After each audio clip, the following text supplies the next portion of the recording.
저는 아침 6시에 차 타고 기차 타고 지하철 타고 서울까지 왔습니다. 여러분 만나뵈러 오니까 사실은 올 때 너무너무 힘들었거든요. 이렇게 왔어요. 지하철에서. 작지 않은 몸인데 이렇게 왔고 너무너무 힘들면서 무슨 생각을 했냐면 이런 생각을 했어요. 내가 와야 하는 이유가 있구나 그런 생각을 했거든요.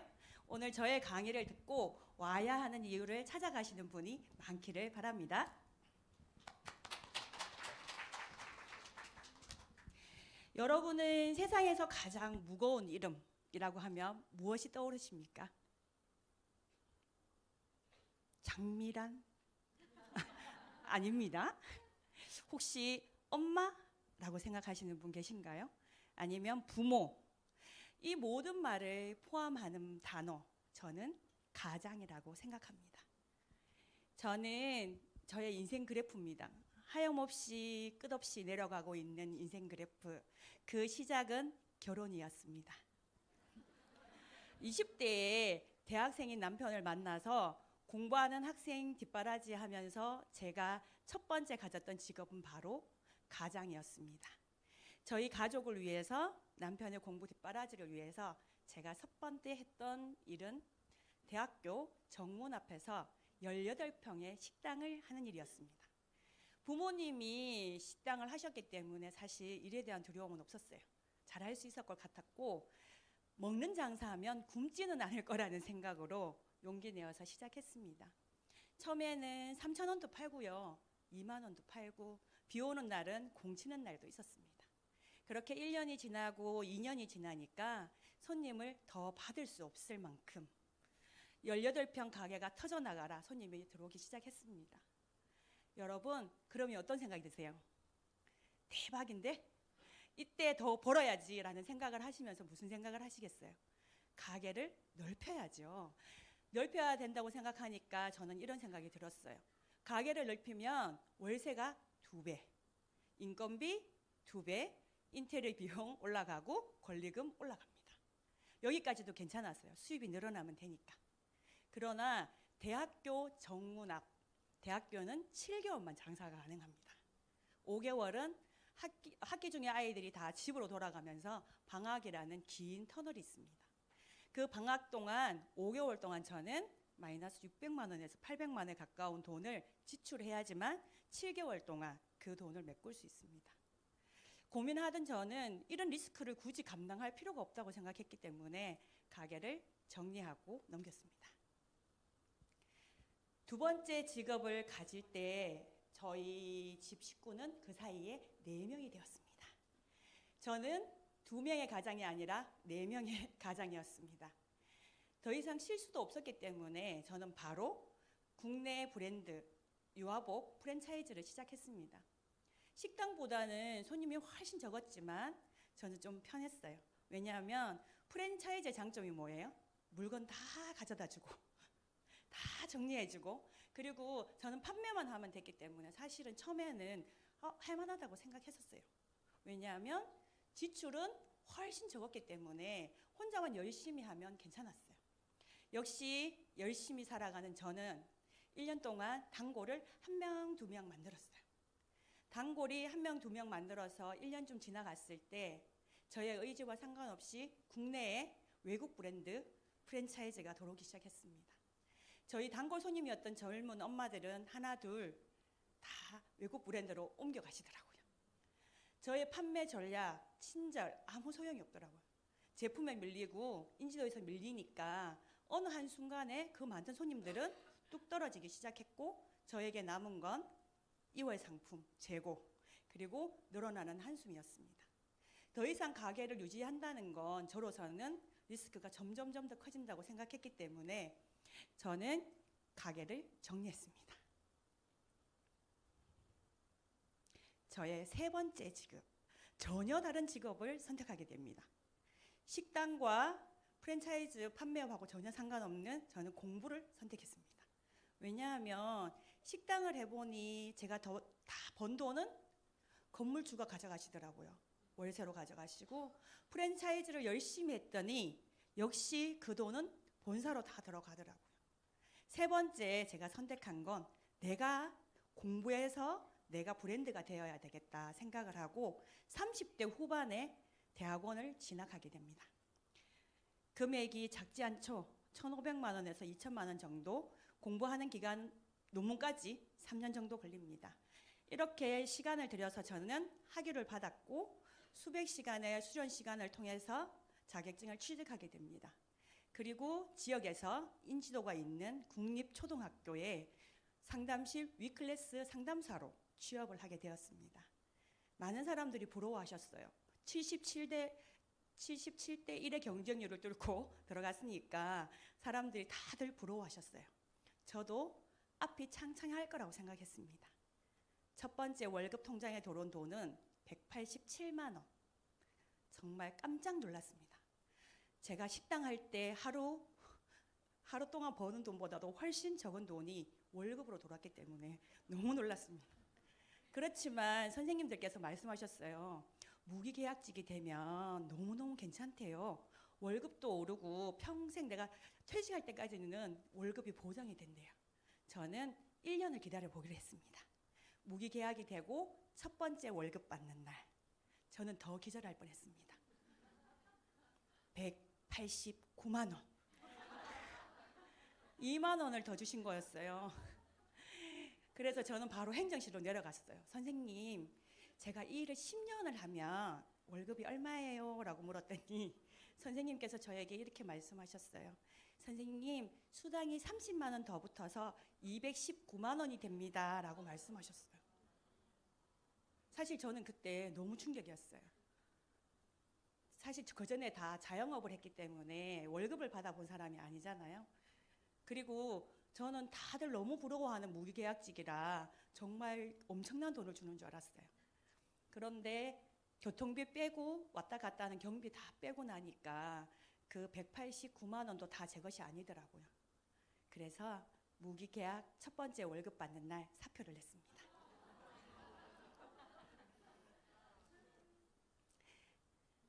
그래서 저는 네 번째 직업을 선택할 수밖에 없었는데요. 네 번째 직업을 선택할 때쯤 저는 박사 과정에서 공부를 하고 있었고 학생들을 가르치고 있는 시간 강사였습니다. 그래서 시간 강사로 고정적인 수입을 만들고 프리랜서로 상담을 하고 강의를 하면 수입을 위클래스 선생님보다는 좀 더 많을 것 같다라는 생각을 하고 저는 열심히 프리랜서 상담과 외부 강의를 시작했습니다. 역시 월급보다 배의 수입을 가지게 되었고요. 너무너무 재밌었습니다.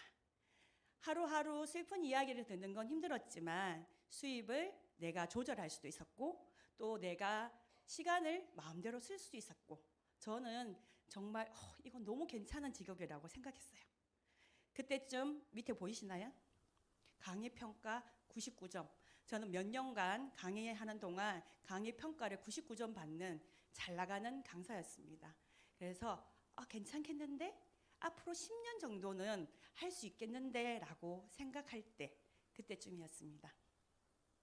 그런데 내 생각과 달리 시간강사법이라는 법이 국회를 통과하면서 시간 강사를 위해서 만들어진 그 법이 시간 강사의 일자리를 잘라버리는 그런 법이 되었습니다. 많은 시간 강사들은 그날로 바로 직업이 없어지는 실직자가 된 상태였습니다. 저는 다행히 학교의 배려로 겸임교수라는 또 초빙되면서 강의를 계속 할 수 있었지만 그 전에 생각했던 강사라는 직업에 대한 매력이 저에게는 없었습니다. 내가 아무리 열심히 해도 언젠가 자기들이 필요 없으면 잘라버리는 일이라는 것을 깨달은 저는 더 이상 그 일을 하고 싶지가 않았습니다. 저의 첫 번째 직업은 월세, 인건비, 고정 지출이 만만치 않았고 권리금, 인테리어, 사라지는 돈이 만만치 않았습니다. 할 수가 없었습니다. 저의 두 번째 직업, 시대적 트렌드를 따라가지 못하면 언제나 밀려나는 그런 일이었습니다. 제품력 중요했더라고요. 아무리 안정적인 수입을 받는 직장인이라 하더라도 소득의 한계가 있었고 내가 노력한다고 했을 때 그 소득이 극대화시킬 수 없는 한계를 가진 일이었습니다. 네 번째 제가 선택한 일은 무려 빚을 2,500만 원이나 지고 학위를 받았지만 공부를 했지만 소득의 지속성은 유지되지 않았습니다. 그때 제 나이 47살. 여러분 그래프 보시면 보이십니까? 이게 금융감독원의 자료인데요. 47세였던 저의 나이, 저 위치 한번 보세요. 지출은 더 늘어나는 시점이고 수입은 더 줄어나는 그 시점에 저는 실직, 제가 사표를 내긴 했지만 실직이라는 위험을 느끼게 되었습니다. 그때쯤 저는 결혼하고 20년이 훨씬 넘었고 열심히 살았고 새 아이의 엄마가 되었고 남편의 아내로 열심히 살았습니다. 그러나 저는 통장에 돈이 없었고 집이 없었고 앞으로 노후를 걱정해야 되는 삶이 저에게 놓여져 있었습니다. 저는 5번째 인생의 마지막 직업일지도 모르는 직업을 한 번 더 고민하는 시기가 이때 왔습니다. 저는 그 직업을 선택하기 위해서 이제는 무슨 생각을 했냐면 무턱대고 하지 말자. 성공할 수 있는 방법 고민해보고 하자. 그래서 첫 번째 식당에 있었을 때 경험을 가지고 월세, 인건비 같은 고정지출이 많은 일은 하지 말자. 50 넘어서 그렇게 고생하는 거 아니야. 그런 생각했습니다. 두 번째, 무엇을 하든지 그 분야의 최고가 되어야 한다. 아니면 언제라도 밀려날 수 있다. 세 번째, 평생 보장되는 직업이어야 된다. 누군가에 의해서 소득이 사라진다면 나의 노후는 끝이다. 이 세 가지 기준을 가지고 저는 어떤 직업을 해야 될까 한참 고민하기 시작했습니다. 그때 저희 동생, 바로 밑에 여동생인데요. 6년 전부터 유산화 사업을 하고 있던 동생을 통해서 1박 2일 유산화를 알아볼 수 있는 캠프가 있다고 초대를 받았습니다. 여러분처럼 오늘 이 자리에 초대를 받은 거죠. 그전 같았으면 사실은 갔을까 말았을까 한 번도 궁금해보지 않았지만 5번째 직업을 찾아야 됐고 내 인생의 노후를 고민해야 되는 저로서는 안 가볼 수가 없었어요. 저는 여러분이 초대되어 온 이 자리에 저도 똑같이 5년 전에 동생의 초대를 받아서 1박 2일 캠프에 참석하게 됩니다. 그곳에서 저는 제가 알지 못했던 하나의 일을 듣게 됩니다. 물통 사업이라고 하는 노동 수입과 파이프라인 권리 수입, 저는 처음 들어보는 이야기였어요. 저게 무슨 말이지? 원래 노동해서 돈 버는 건 정도의 길 아니야? 당연하게 그렇게 살아야 되는 거 아니냐라고 생각했고 저는 열심히 그 방법 안에서 최선을 다해서 열심히 살았습니다. 그런데 다른 이야기를 하더라고요. 자산 시스템을 가지면 평생 권리소득이 만들어진대요. 사실 그런 이야기를 그전에도 안 들어본 건 아니었어요. 그때 저는 뭐라고 생각했냐면 그 일은 나랑은 아주 먼 이야기라고 생각했어요. 특별한 사람 아니면 타고난 사람, 집안에 뼈가 다 태어날 때부터 다이아몬드 수저로 태어난 사람들의 것이라고 저는 생각했기 때문에 사실은 볼 생각도 하지 않았고 알아볼 생각도 하지 않았어요. 저는 평범한 사람이었고 특별하지 않았기 때문에 불가능하다고 생각했을지도 몰라요. 그런데 그 캠프에서 이런 말을 하더라고요. 이거 아무나 할 수 있는 일이래요. 그래서 제가 아무나 할 수 있다는 그 말에 사실은 좀 기분이 나빴어요. 저는 좀 특별한 일을 하고 싶었는데 왜 아무나도 할 수 있다고 하지? 그런데 또 마음 한편으로는 무슨 생각했냐면 그래? 사실 제가 그 캠프 갈 때 어떤 마음으로 갔냐면 긴가민가한 마음 50%는 혹시나 나를 확 홀리게 해가지고 내 돈을 다 가져갈지도 몰라. 그나마 있는 몇백만 원 그것도 다 뺏길지도 몰라. 정신 차려야 돼. 이런 마음으로 강의를 들었단 말이에요. 그런데 그 강의에서 들었던 이야기 중에 제일 큰 이야기는 이거였어요. 당신이 지금 하고 있는 그 일로 벌 수 있는 일이에요. 그리고 특별한 돈이 필요한 것도 아니고 특별한 능력이 필요한 것도 아니고 당신이 쓰고 있는 그 물건, 그 경험을 나누고 그 나누는 사람을 연결하는 일로 돈이 되는 일이에요. 근데 그 일이 바로 네트워크 마케팅이에요 라는 말을 들었어요. 사실 그 전에까지만 해도 자산 시스템이라는 것은 있는 자만의 것이고 가진 자만의 것이고 특별한 사람의 것이라고 생각했기 때문에 제 것이라고 한 번도 생각하지 않았는데 그날 처음으로 한번 알아봐야 되겠다라는 생각이 들었고 사실은 제 마음속에서 이런 마음이 들었어요. 저건 할 수 있겠는데 라는 마음도 스물스물 올라오기 시작했습니다. 제가 알아봤던 그 네트워크 마케팅 지금부터 설명할 건데요. 여러분도 한번 들어보세요. 내가 할 수 있는 일인가? 정말 특별한 사람만 할 수 있는 일인가? 지금은 정보화 시대입니다. 내가 생각하고 알아가고 싶은 모든 것들을 SNS나 유튜브를 통해서 충분히 자료를 받을 수 있습니다. 저희 집에는 솜이라고 하는 고양이 한 마리가 있어요. 솜뭉치처럼 생겨서 솜입니다. 근데 이 솜이 모래를 저희가 구매할 때 어떻게 하는지 아세요? 아무거나 구매하지 않습니다. 다른 사람들이 써보고 좋았더라, 나빴더라 리뷰 다 읽어보고 어떤 향이 좋다더라, 어떤 모래가 좋다더라, 어떤 건 가루가 많이 날리고 어떤 건 고양이한테 나쁘다더라. 그 리뷰 다 확인하고 제일 좋은 제품을 고르지 않습니까? 저도 그렇게 하거든요.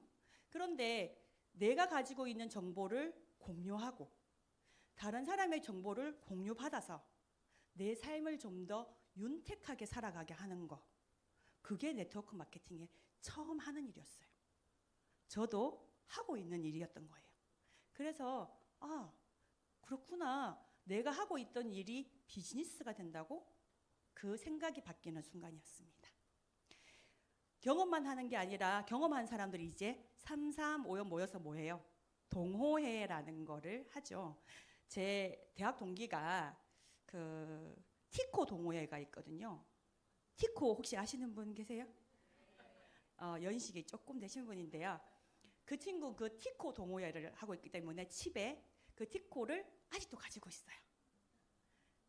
티코를 사랑하고 그 경험이 너무 좋아서 매니아가 된 거죠.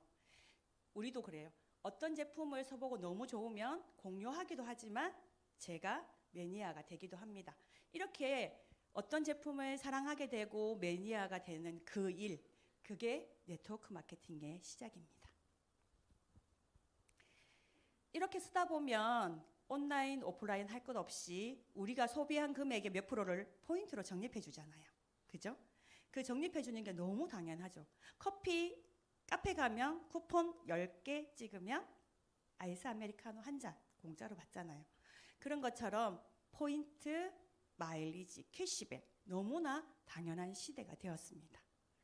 이렇게 보편화되어 있는 이 정보화 시대의 시스템, 그게 바로 네트워크 마케팅의 기초, 기본이라고 보시면 됩니다. 사람들은 꼼꼼히 따져보고 합리적인 소비를 하기를 원합니다. 가성비라는 말 들어보셨죠? 요즘은 가성비보다 뭐가 더 중요합니까? 만족.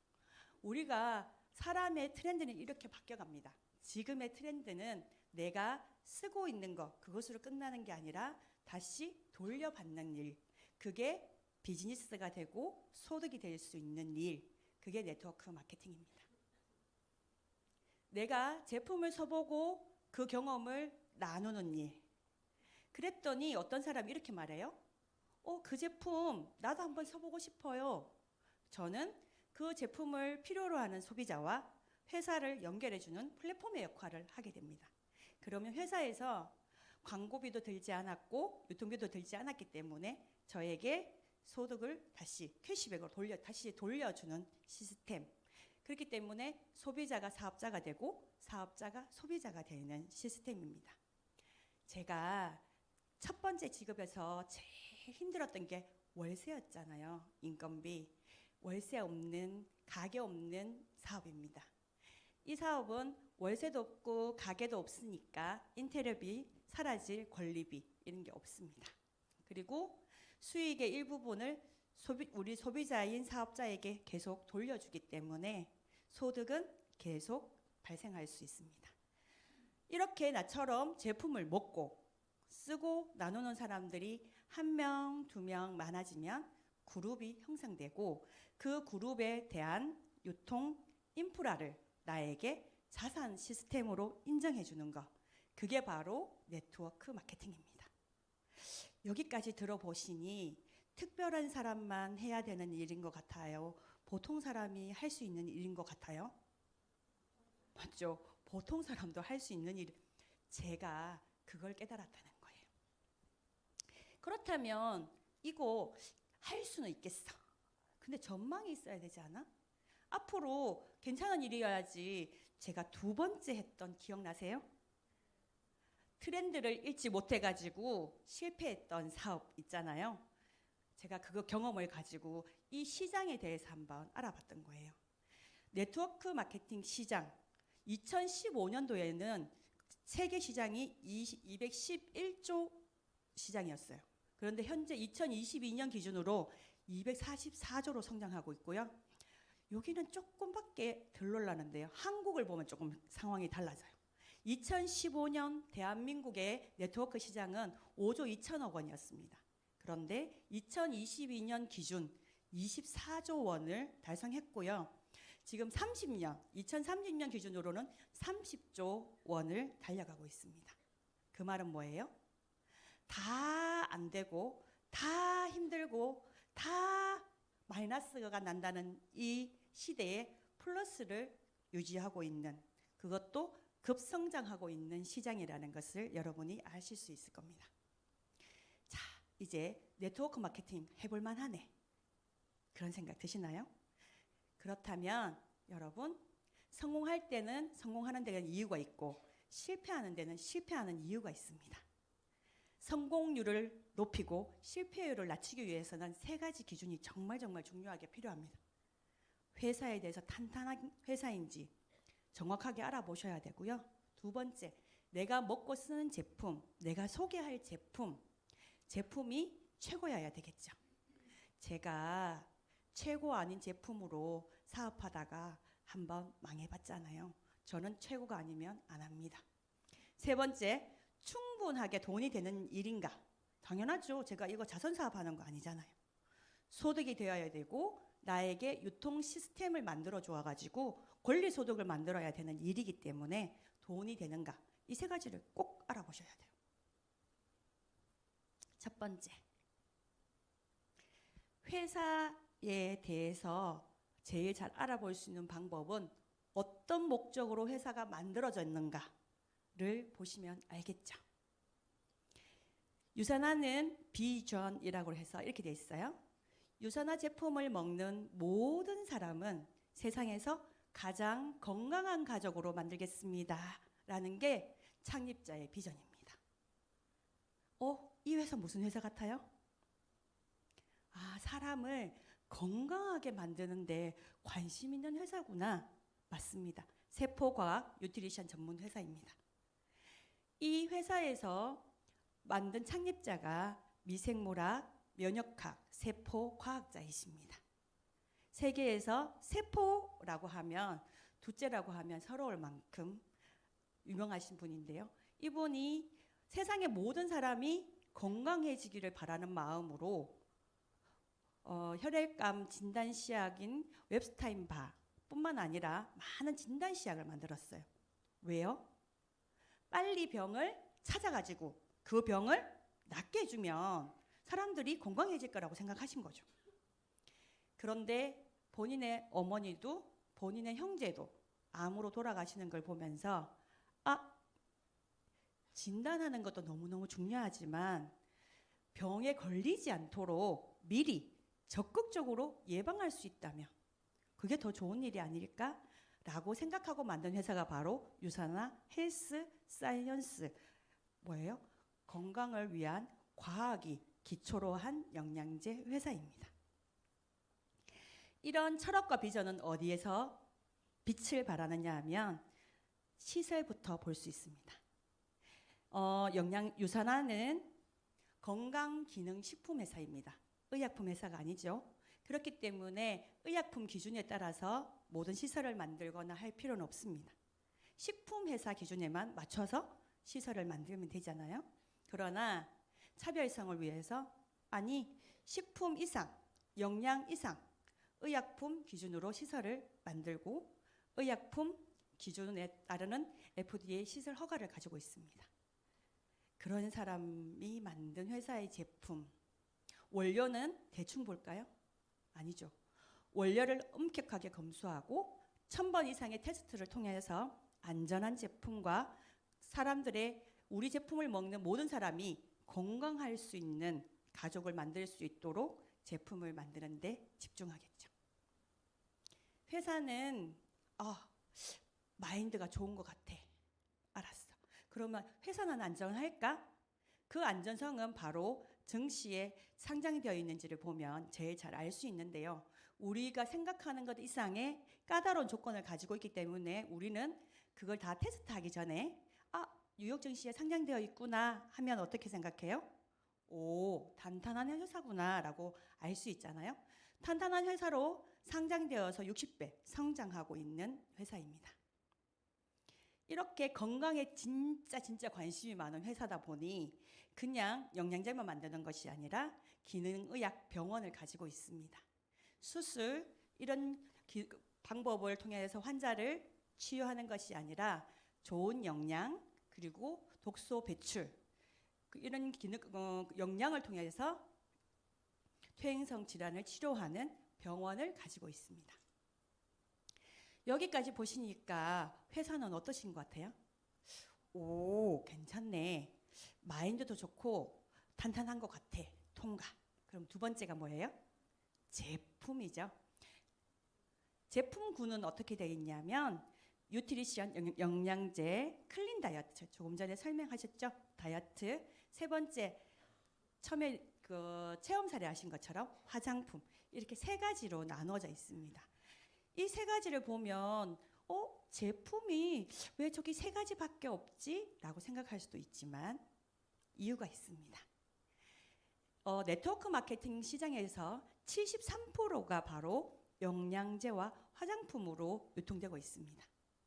그렇다면 이 제품군이 맞네? 네트워크 마케팅 사업으로 할 때 비즈니스로 할 때 73%의 시장을 가지고 가는 거니까 맞네 아실 수 있겠죠? 그리고 미래학자인 폴 젠 필더가 말했습니다. 앞으로 백만장자는 어디서 나온다? 웰리스 산업에서 나온다. 공기가 너무 탁한 것 같아요. 공기가 조금 탁한 것 같아요. 네. 왜 제가 공기가 탁하다고 말했을까요? 여러분이 눈이 아까 전에 반짝반짝 빛나는 별이었는데 점점점 동태님하고 비슷해지고 있었어요. 제가 강의하는 사람이라 동태님하고 가까워지는 건 용서할 수가 없어요. 자, 두 번째 제품. 우리가 회사도 괜찮았어요. 제품을 네트워크 마케팅의 첫 번째 하는 게 뭐였다 그랬어요? 제품을 내가 먹어보고 발라보는 거잖아요. 근데 여러분 아무거나 먹을 수 있어요? 어디서 누가 어떻게 만들었는지 전혀 모르는데 드실 수 있겠어요? 저는 잘 못 먹겠어요. 사실 저는 그래서 게소주 뭐 이런 거 있잖아요. 잘 못 먹어요. 어떻게 자란 개인지도 모르겠고 어떻게 자란 약재인지도 잘 모르겠고 어디서 누가 어떻게 그 통을 깨끗하게 소독해서 했는지도 전 잘 믿을 수가 없어요. 100도씨에 끓였다는 이유만으로 저는 먹을 수 없어요. 그런데 우리가 먹고 우리 아이가 먹어야 될 영양제인데 아무거나 먹을 수 없잖아요. 그죠? 까다롭게 한번 체크해 보세요. 독보적인 제품력 조금 전에 제품 강사님께서 잘 설명해 주셨어요. 저희는 의학, 임상학, 유기화학 그리고 약사 등등등 150명의 과학자를 모시고 연구 개발을 하고 있는데요. 저희 큰 아들이 지금 27살입니다. 엄청 크죠? 네, 엄청 크죠. 근데 그 아이가 제가 처음에 사업을 할 때 막 제가 공부를 하니까 옆에서 듣고 있다가 A 회사에다가 전화를 해서 물어봤대요. 그 회사에는 연구진이 몇 명이에요? 그리고 그쪽에서 대답이 왔어요. 한국에서는 알 수가 없습니다. 미국 본사에 확인하십시오 라고 말씀하셨대요. 그래서 저희 아들이 저한테 이렇게 말했어요. 엄마, 한국 회사의 유산화에 전화하면 연구진이 몇 명인지 가르쳐줘. 150명. 근데 왜 그 회사는 안 가르쳐줘? 모르지. 우리보다 적거나 없거나 제가 그렇게 말했던 기억이 있거든요. 150명이라는 게 자신 있게 말할 수 있고 누구나에게 말할 수 있다는 거는 확실한 근거가 있어야지만 가능한 거거든요. 그러나 한국 많은 회사들이 외국계 많은 네트워크와 영양제를 만드는 회사에서 연구진을 공개하지 않고 있다는 거 한번 생각해 보시면 좋을 것 같아요. 자, 이거는 아까 제품 강사님께서 잘 설명해 주셨어요. 캐나다에서 최고라는 말입니다. 두 번째, 이거는 미국에서 최고라는 말입니다. 이건 어디서? 대한민국에서 최고라는 말입니다. 이렇게 세계적으로 캐나다, 미국, 한국에서 최고라는 제품이죠. 그런데 말레이시아에서도 종합 비타민 부분 5년 연속 1위입니다. 그리고 필리핀 3년 연속 1위, 홍콩에서는 칼슘제 중에서 최고의 브랜드로 유산화가 뽑혔고요.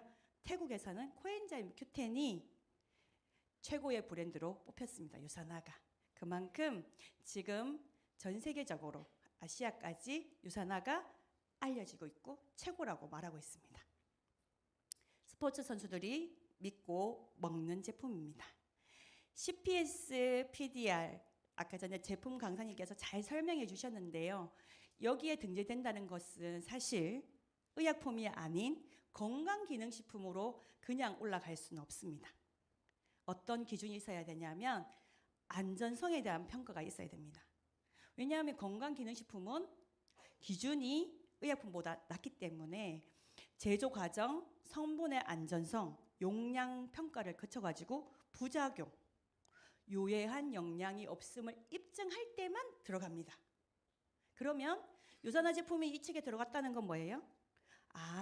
부작용이랑 유해한 영양이 전혀 없다는 것이 밝혀졌고 제조 과정, 성분의 안전성, 용량이 믿을만하구나라는 걸 알 수 있습니다. 두 번째, 효능 및 효과 검증. 이건 뭐냐면 객관적인 임상 연구와 데이터 분석을 통해서 실제로 치료 효과가 있는 것을 밝혀야지만 들어갈 수 있다는 말이에요. 그래서 영양제임에도 불구하고 약과 같은 효과를 나타내는 것을 인정할 수밖에 없는, 받을 수 있는 일이죠. 법규 준수라고 하는 것은 시설에 대한 부분입니다. 시설이 법규 준수를 따르고 있고 생산되는 과정 자체를 인증받아서 그 시설에서만 제품이 만들어졌을 때 여기에 들어갈 수 있는 제품입니다. PDR, CPS에 등재되어 있다는 게 뭐가 그렇게 중요해? 그래서 중요한 겁니다. 여러분이 믿고 드셔도 되고 충분히 감기인데 왜 자꾸 비타민 주세요? 저희 아들이 그렇게 말해요. 엄마 머리가 아파요. 그래서 제가 비타민 주고 배가 아파요. 비타민 주고 그랬더니 엄마 왜 자꾸 비타민만 주세요? 그래서 이게 검증되어 있어서 비타민만 계속 먹어도 낫는다라고 말했더니 우리 아이가 이제 친구들에게도 그렇게 말해요. 비타민 먹어라고 말합니다. 이렇게 회사도 괜찮아요. 좋아요. 제품은 세계가 다 인정했어요. 우리나라에서도 인정을 했어요. 괜찮아요. 이제 뭐가 남았죠? 세 번째. 그렇죠. 돈이 되는가? 우리는 소득에도 관심이 있으니까요. 네트워크 비즈니스 선택할 때 제일 중요한 체크 포인트 바로 공정한가입니다. 저는 공정하지 않은 걸 좀 싫어하는 편이긴 합니다. 공정하고 공평하고 내가 노력한 만큼 주어지지 않을 때 조금 속이 상합니다. 저만 그러신가요? 그렇게 열심히 살았는데 제가 그렇게 식당도 하고 그렇게 열심히 살았는데 통장에 아무것도 없을 때 너무 슬펐단 말이에요. 유산화는 회원제 회사입니다. 그래서 두 가지 회원을 선택할 수 있는데요. 제품을 먹고 난 건강한 라이프 스타일을 유지하고 싶어 소비자형으로 선택하시면 되고요. 나는 제품을 통해서 건강과 함께 재정적인 기회 두 마리 토끼를 다 잡고 싶어 그러신 분은 비즈니스 회원으로 가입하시면 됩니다. 비즈니스 회원에는 가게를 1개를 시작할 수도 있고 3개를 시작할 수도 있어요. 그런데 왜 1개가 있고 3개가 있을까? 당연히 이유가 있겠죠, 그죠? 1개보다 3개가 수입을 2배 더 창출할 수 있기 때문에 3개까지 선택할 수 있습니다. 누가 선택할 수 있느냐? 가입한 내가 선택할 수 있습니다. 가게 1개를 시작할 때는 제품을 구매할 때마다 저희는 포인트라는 것이 발생하는데요. 그 포인트의 누적이 200포인트가 될 때 가게 하나가 온라인상에 만들어집니다. 인테리어 비용도 필요 없고 관리비도 필요 없고 예쁜 가게 하나가 만들어집니다. 기간에 제한 없이 만들 수 있고요. 가게 3개를 만들 때는 포인트의 합이 400포인트가 될 때 가게 3개가 만들어집니다. 단 6주라는 기간 안에 만드시면 됩니다. 저는 이거 제대로 한번 해보고 싶어서 시작했으니까 한 번에 모든 제품을 다 경험해 보기로 했어요. 먹는 것부터 바르는 것까지. 그랬더니 한 번에 가게가 3개가 확 하고 열렸습니다. 유산화의 보상 플랜 특징은 6가지가 있습니다. 제가 하나씩 설명해 드릴게요. 바이너리 방식이라고 합니다. 요거는 1990년대 이후에 네트워크 마케팅에서 사용되고 있는 방식이고요. 내가 제품을 먹어보고 A에게 전달했어요. A가 보고 다시 먹어보고 좋아서 B에게 전달했고 B는 C에게 전달했어요. 그리고 나는 D에게 전달했어요. 나를 중심으로 왼쪽과 오른쪽 두 쪽으로 라인이 내려갈 수 있는 방식, 바이너리 구조를 가지고 있습니다. 두 번째는 내가 A하고 D에게 소개를 하고 두 사람이 200포인트씩 제품을 구매했어요. 그건 바로 나에게 올라옵니다. 왼쪽과 오른쪽 방향에서 올라오게 되죠. 그리고 C가 소비한 200포인트는 B에게 올라가고요. A에게 올라가고 나에게도 올라옵니다. 자, B가 소비한 200포인트는 A에게 올라가고 나에게도 올라옵니다. 당연히 A가 소비한 그 포인트도 저에게 올라오겠죠. 어디까지? 무한으로 계속. 이게 왜 중요하냐면 어떤 회사는 내가 소개한 사람 것만 받을 수 있어요.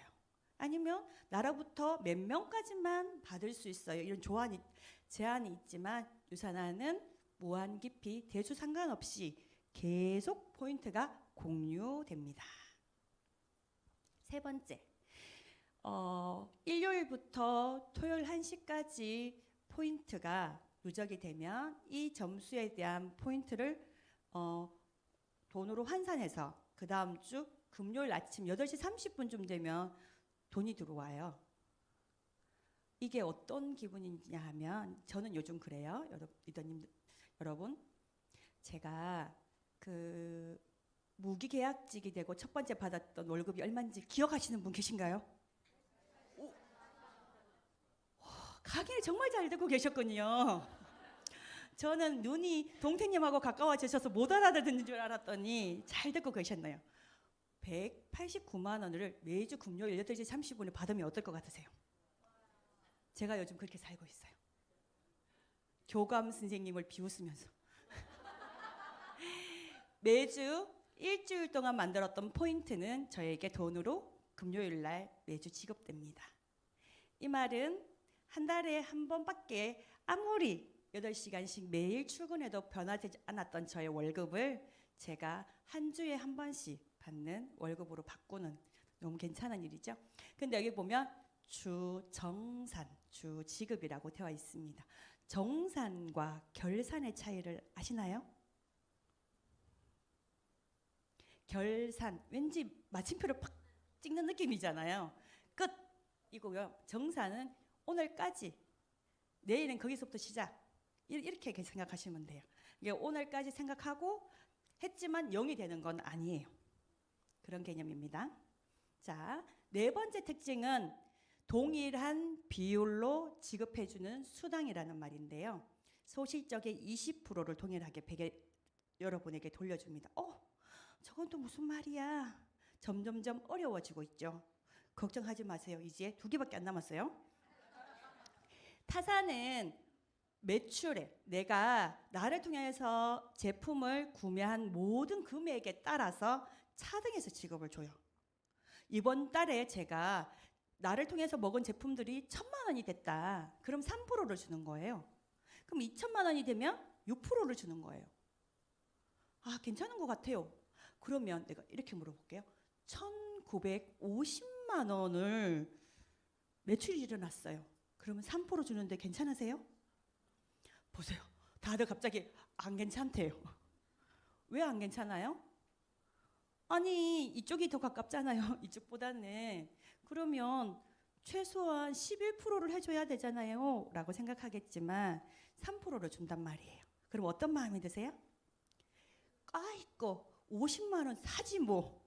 그래가지고 2천만 원만 치면 되잖아요. 어쩔 수 없이 보상 플랜에서 비율이 다르다는 말은 사람들로 하여금 사재기를 할 수밖에, 회사에서 하라고 말하지 않아요. 우리가 스스로 생각해서 창의적인 행동을 하는 거죠. 그러나 유산화는 동일 지급이에요. 이 말은 뭐냐면 오래 해서 제품을 먹는 사람이 많든 오늘 시작해서 제품을 나하고 2명밖에 3명밖에 안 먹든 상관없이 뭐라고요? 똑같이 여러분 점수의 20%를 준다 이 말이에요. 사실 제가 유산화를 해보니까 그렇더라고요. 처음이 제일 힘들어요. 유산화하고 알지? 여러분 유산화를 안 해봤으니까 잘 모르겠네요. 아, 그걸 생각하면 되겠네요. 달리기. 처음에 달리기 할 때가 힘들어요. 1년 동안 매일 1km씩 달려가지고 1년 뒤에 달리기 할 때가 힘들어요. 처음 달리기 할 때가 제일 힘들잖아요. 그런 것처럼 모든 일이 그래요. 처음이 제일 힘들어요. 처음이 제일 힘든데 3%밖에 안 주고 잘하는 사람은 21% 주고 그러면 처음 하는 사람 더 힘들잖아요. 그렇지 않고 처만 넣어도 똑같이 힘들었으니까 20%. 오래 해서 잘한 너도 열심히 했으니까 20% 똑같이 주는 거예요. 1,950만 원도 20%. 1,970만 원도 20%. 그러면 50만 원 사야 돼요, 안 사야 돼요? 안 사도 돼요. 그래서 사재기가 미리 방지되어 있는 보상 플랜입니다. 차이가 없다라는 말은 이거예요. 나에게 내 노력을 인정해 준다고 저는 느껴졌어요. 내가 이 일을 잘 모르지만 처음이지만 내가 하는 노력을 인정해 주네라는 그런 마음이 들었어요. 저는. 5번째, 자녀 실적 2월. 자, 그래. 돈을 받았어. 받고 난 다음에 뭐 이쪽이랑 똑같아가지고 딱 받으면 괜찮은데 남아. 그럴 때는 타 회사는 그 다음에 0이에요. 얼마가 남았던 상관없이 0. 근데 우리는 다음 주 월요일에 거기서부터 시작한다는 말이에요. 자, 이건 뭐냐 하면 이건 같아요. 제가 느끼기에 이 회사는 이런 것 같아요. 당신이 정신적인 스트레스를 받으면 건강하게 살 수 없어. 너의 건강한 정신적인 건강을 위해서 내가 단 1점도 내가 가져가지 않고 너에게 끝까지 계속 주겠어. 너의 정신 건강을 위하여. 이런 생각이 들었어요. 우리가 다 받을 때까지 단 1점도 사라지지 않는 그게 저희 보상 플랜의 특징입니다. 자, 6번째, 추가 비즈니스 센터. 이 말은 뭐냐면 가게를 추가로 준다입니다. 자, 나를 중심으로 김씨 언니와 배씨 언니에게 제가 제품을 먹고 소개를 했죠. 그래서 두 분이 소개, 연결, 제품 먹고 소개, 연결 이 시간이 계속되면서 양쪽에서 5,000점씩 포인트가 올라왔어요. 그때 저는 최대 월 700만 원의 수입을 가져올 수 있고요. 그리고 가게를 2개 더 줍니다. 하나씩. 최대 한 가게당 2개의 추가 가게를 받을 수 있는데요. 저는 사업을 시작하고 8개월 정도 됐을 때 이게 이루어졌어요. 그러고 난 다음에 그 수입을 해보니까 어때요? 8개월 돼서 월 700만 원이면 여러분 30억짜리 건물을 갖고 있는 사람이 받는 임대소득입니다. 제가 20몇 년을 그렇게 고생을 해도 만져보지도 못한 돈이었습니다. 그런데 8개월 만에 만들어졌습니다. 자, 제가 해보니까 괜찮아요. 그래서 저랑 같이 공부하고 있던 선생님에게, 남지 선생님에게 같이 제품을 소개하고 그 선생님도 제품을 먹고 연결하는 일을 같이 했어요. 그러면 세 번째 줄에서 가게 2번에서도 양쪽에서 5,000점이 올라오면서 저는 최대 1,500만 원, 왜냐하면 1번 가게에 700만 원 플러스 2번 가게에 최대 800만 원, 최대 1,500만 원까지 통장에 들어오고요. 6번 가게와 7번 가게를 추가로 받을 수 있습니다. 여기까지 하고 나 그만할래 하는 사람이 있을까요? 없죠. 저도 인생의 직업 네 번째 라인을 펴보리라 하고 폈습니다. 권시를 통해서 네 번째 라인이 지금 내려가고 있고요. 이 가게가 완성이 되면 저는 월 최대 900만 원이 플러스 되면서 2,400만 원까지 소득을 만들 수 있고 추가 가게가 2개 더 나옵니다. 그래, 가게를 갑자기 제가 이렇게 많이 6개가 만들어졌어요. 어디다 달아야 될까? 누구에게 달까? 이 가게는 나의 소득을 극대화할 수 있는 4개의 라인 중에 가장 하부에 달 수 있습니다. 저는 김시연의 나의 4번 가게를 달았어요. 그래서 저의 노하우를 다 해서 열심히 다시 4번 가게를 확장했죠. 그랬더니 그 점수는 위에 있는 안시 언니에게, 김시 언니에게, 나의 2번 가게에, 나의 1번 가게에 계속 공유하게 됐죠. 그랬더니 김시 언니도 제가 같이 함께 하니까 사업이 더 잘 된 거예요. 그래서 김시 언니의 1번 가게에서도 5,000점, 5,000점이 되면서 가게가 네 번째 가게가 나왔어요. 그 가게는 저의 가게 밑에 달았네요.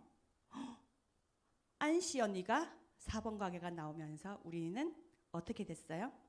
서로가 서로를 도와주는 진정한 팀 사업이 시작되었어요. 이때부터 어떤 일이 일어나는지 아세요? 서로가 서로에게 도움이 되고 서로가 서로를 성장하게 해주는 원동력이 됩니다. 진정한 팀 사업이 되고요. 소득은 혼자 하는 것보다 몇 배로 빨리 늘어나는, 그래서 추가 비즈니스 센터로 무한 수입을 만들 수 있는 이유가 여기에 있습니다. 여러분, 얼마까지 벌고 싶으세요? 저는 꿈이 크지는 않아요.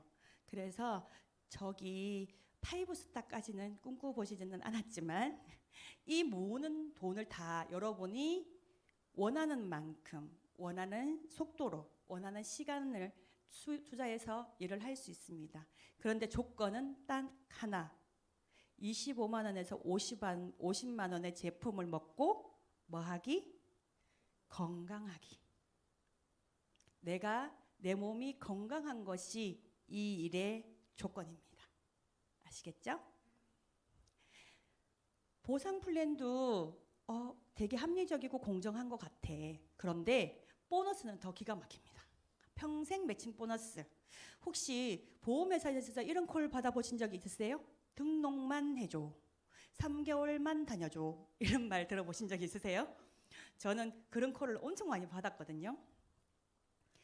근데 그렇게 일회성으로 사람 한 번 모아가서 한 번 돈 받고 마는 그런 일 계속 관리될 수 있나요? 잘 없잖아요. 유산화에서는 평생 매칭 보너스라고 해서 내가 함께 사업하자고 손 내민 이 사람이 소득이 점점점 많아지면 많아질수록 내가 받는 보너스예요. 이런 일이 어디 있어요? 내가 함께 하기로 한 그 사람이 성장하면 성장할수록 주는 보너스. 너무 멋있지 않아요? 언제까지? 평생토록. 그 사람의 성장을 평생 응원할 수 있는 그런 일이 바로 유산화입니다. 리더십 보너스는요, 5,000점이 되는 순간 받을 수 있는 보너스인데요. 골드 이상의 직급을 가진 사람들이 더 성장할 수 있도록 주는 동기부여 보너스라고 저는 생각합니다. 자동 주문으로 오토 주문이라고 해서 주중에 올라오는 주문 말고 내가 먹을 제품을 미리 담아 놓는 그 점수가 5,000점이 되었을 때 보너스로 250불이 추가로 주어집니다. 그리고 전 세계 소득 60위에게 주는 엘리트 보너스가 있습니다.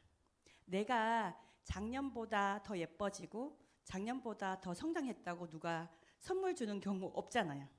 이 회사는 그렇습니다. 작년보다 올해 더 성장했네. 선물로 보너스를 주는 회사입니다. 자, 여기서 혹시 제가 보이시나요? 저희 엄마, 저희 여동생 이렇게 3명이 같이 간 패밀리 인센티브 여행입니다. 제주도였거든요. 근데 지금 거제도를 찍고 지금은 일본 후쿠오카 패밀리 인센티브가 있습니다. 요사나야에서는 가족과 함께 갈 수 있는 여행 보너스가 있고요. 또 푸콕에 갈 수 있는 리더십 인센티브 보너스가 여행으로 주어집니다. 이것뿐만 아니라 라스베가스와 지금 다이아몬드 서밋이 진행 중에 있습니다. 여러분이 사업을 열심히 하면 여행은 보너스로 주어지는 겁니다. 이 모든 일 제가 수천만 원을 들여가지고 박사까지 공부를 했잖아요. 제가 교수가 됐다고 만약에 되지도 못했지만 됐다고 생각합시다. 제가 은퇴할 때 우리 아이에게 그 교수 자리 물려줄 수 있나요? 절대 물려줄 수 없습니다. 그러나 이 사업 여러분이 노력한 그 시간 그 모든 것들을 자녀들에게 그대로 상속할 수 있는 사업입니다. 이게 더 낫지 않아요? 저의 인생 곡선 기억나시죠? 끝을 모르고 내려가고 있던 그때 2019년 6월 시간강사법이 통과되고 미래를 걱정하고 있던 그때 사실 저는 그때가 제 인생의 최고의 위기라고 생각했습니다. 그리고 새로운 일을 만났고 유선화를 알게 됐죠. 그런데 그거보다 더 큰 위기는 8개월 뒤에 있었습니다. 코로나.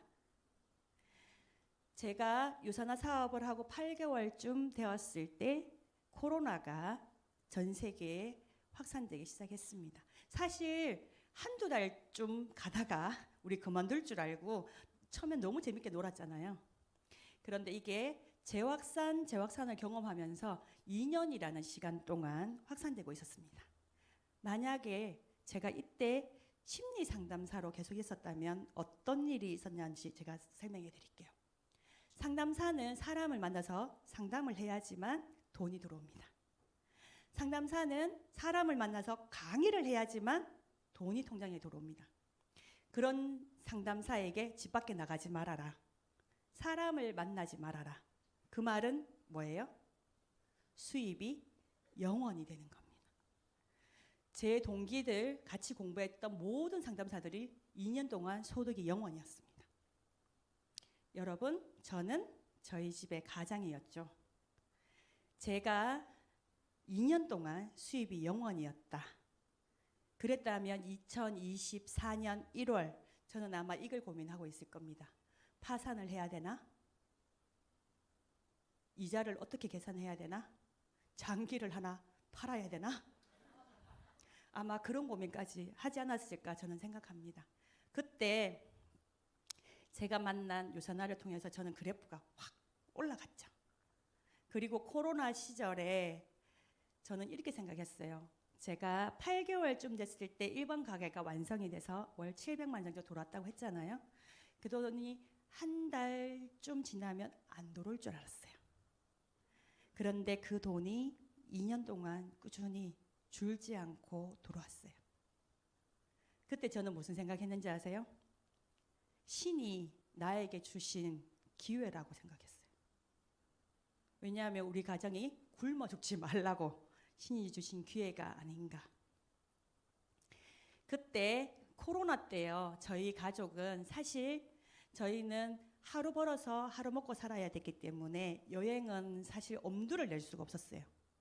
결혼하고 10년 됐을 때 동생이 결혼 10주년이라고 여행을 한번 보내준 적이 있었어요. 그 외에는 진짜 1박 2일 여행을 가볼 수가 없었어요. 5명의 식구가 움직일 때는 어마어마한 돈이 들어갔기 때문에. 그런데 코로나 때 저희는 우리 막내가 캠핑 가고 싶다 그래서 캠핑도 가고, 우리 큰아들이 기타를 치면서 여수 밤바다 노래를 부르길래 그 길로 바로 차 타고 여수 밤바다로 보러 가서 방 잡고 맛있는 거 먹고 놀다 오고, 우리 둘째가 인터넷 검색하다가 엄마 지금 제주도 비행기 왕복이 5만 원이래요. 그래? 바로 가자. 바로 끊어가지고 가서 2박 3일 놀다가 오고. 여러분, 저희 집에서 저희 가족이 가장 누리며 살았을 때가 바로 코로나 때입니다. 그때 코로나 때 저는 방이 4개인 우리 아들 하나에게 방을 줄 수 있는 집으로 이사를 했고요. 막내는 미국 교환학생으로 1년 동안 미국에서 생활을 할 수 있었습니다. 어차피 우리나라는 수업을 안 했기 때문에 미국을 보냈습니다. 그리고 남편은 그때 자기를 찾고 싶다 갱년기가 와서 상담 심리학과에 석사로 입학을 시키고 졸업까지 시켰습니다. 저는 이제 가장이라는 말을 조금 다르게 생각하고 있습니다. 저의 그래프가 이렇게 계속 올라간 것처럼 저만 누릴 수 없잖아요. 저를 믿고 같이 제품을 먹어주고 제품을 공유해주고 연결하는, 나와 함께하는 그 사람들과 이제 나누고 싶고요. 그들이 저와 같은 삶을 살 수 있도록 도와주는 이제 그들의 가장이 되고 싶은 마음을 가지고 있습니다. 그리고 우리 아들에게 나의 노후를 그들에게 짐이 되지 않도록, 내 삶은 내가 책임질 테니 네 삶은 네가 책임져라 라고 말할 수 있는 그런 멋진 할머니가 저는 되고 싶고요. 저처럼 정말 열심히 살지만 방법을 몰라서, 너무너무 건강하고 싶지만 방법을 몰라서 힘들어하는 그 사람들에게 새로운 기회를 주고 싶은 게 저의 꿈입니다. 여러분, 사람들에게 유산화가 만날 때 특별한 순간에 오는 게 아닌 것 같아요. 갑자기 어느 날 누군가의 초대로 이 자리에 오게 되죠. 저도 그랬습니다. 그래서 그 자리에 왔을 때 기회를 선택하고 한번 해볼까? 도전을 결정하는 것. 그거는 누가 해줄 수 있는 것도 아니고 햇빛이 반짝반짝 빛나는 그런 날 아닐 수도 있는 것 같아요. 오늘처럼 눈 오고 바람 불고 엄청 추운 날, 그날이 기회일 수도 있다고 생각합니다. 저는 사업을 시작하고 사업을 제안했던 사람들 중에서 지금 아쉬워하는 사람들이 있어요. 그때 같이 할 걸. 저는 타이밍이 정말 중요하다고 생각하는 사람 중에 한 사람입니다. 오늘 여러분을 초대한 사람, 그분은 여러분에게 뜨거운 마음을 가지고 있을 겁니다. 여러분의 삶을 바꿔주고 싶고 여러분의 인생을 어제와 다른 삶으로 바꿔주고 싶은 마음으로 이 자리에 초대했을 겁니다. 그걸 잡을 수 있는 타이밍, 오늘일지도 모르다고 생각합니다. 누구에게나 우연을 가장한 기회가 찾아온다. 하지만 그것을 붙잡아 행운으로 만드는 것은 자신의 몫이다. 김연아님의 글입니다. 기회를 알아보는 데는 지혜가 필요하다고 합니다. 그리고 기회를 붙잡아서 행운으로 만드는 데는 용기가 필요하다고 합니다. 여러분, 여러분에게 오늘 저와 같이 인생을 바꿀 수 있는 기회가 왔다면 그 기회를 놓치지 마시고 여러분이 붙잡아서 행운으로 만드시길 응원합니다. 감사합니다.